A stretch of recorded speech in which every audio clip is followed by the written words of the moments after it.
আপনি কি জানেন, বিছানায় স্বাভাবিক মৃত্যুবরণ করা একজন সাধারণ মানুষ যুদ্ধের ময়দানে শহীদ হওয়া এক বীরের চেয়েও জান্নাতের উঁচু মর্যাদা পেতে পারে? শুনতে অবিশ্বাস্য লাগছে। তাহলে রাসূল সাল্লাল্লাহু আলাইহি ওয়াসাল্লামের সময়ের এই বিস্ময়কর ঘটনাটি শুনুন। বালি নামক এক গোত্রের দুই বন্ধু, তারা দুজন একই দিনে একই সাথে রাসূল সাল্লাল্লাহু আলাইহি ওয়াসাল্লামের কাছে এসে ইসলাম গ্রহণ করলেন। প্রথম বন্ধুটি ইবাদতে ছিলেন প্রচণ্ড পরিশ্রমী। দিনের জন্য তিনি এতটাই নিবেদিত ছিলেন যে একটি যুদ্ধে অংশ নিয়ে তিনি শহীদ হয়ে গেলেন। অন্যদিকে দ্বিতীয় বন্ধুটি আরও 1 বছর বেঁচে ছিলেন এবং এরপর বিছানায় অসুস্থ হয়ে স্বাভাবিকভাবে মারা যান। কিছুদিন পর বিখ্যাত সাহাবী তালহা ইবনে উবাইদুল্লাহ রাদিয়াল্লাহু আনহু একটি অদ্ভুত স্বপ্ন দেখলেন। তিনি দেখলেন তিনি জান্নাতের দরজার সামনে দাঁড়িয়ে আছেন, আর ওই দুই বন্ধুও সেখানে উপস্থিত। হঠাৎ জান্নাতের ভেতর থেকে এক ফেরেশতা বেরিয়ে এসে দ্বিতীয় বন্ধুটিকে, যিনি স্বাভাবিকভাবে মারা গেছেন, আগে জান্নাতে প্রবেশ করার অনুমতি দিলেন। এরপর ফেরেশতা এসে প্রথম বন্ধুটিকে, অর্থাৎ যিনি শহীদ হয়েছিলেন, তাকে ডাকলেন। তালহা রাদিয়াল্লাহু আনহু ঘুম থেকে উঠে রীতিমতো চমকে গেলেন। এটা কিভাবে সম্ভব?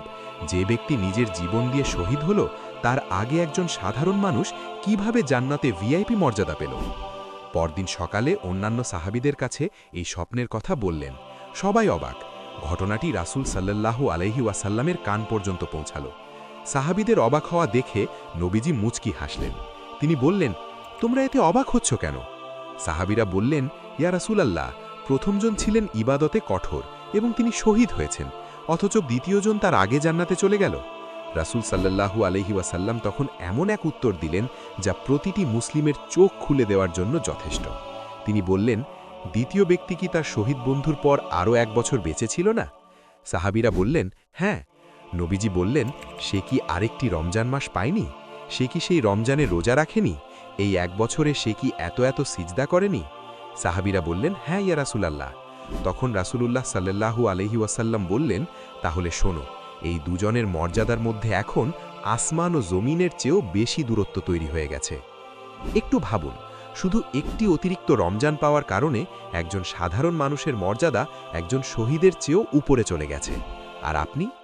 আল্লাহ আপনাকে আরও একটি রমজান উপহার দিয়েছেন, আরেকবার জান্নাতের সর্বোচ্চ মর্যাদায় যাওয়ার সুযোগ দিয়েছেন।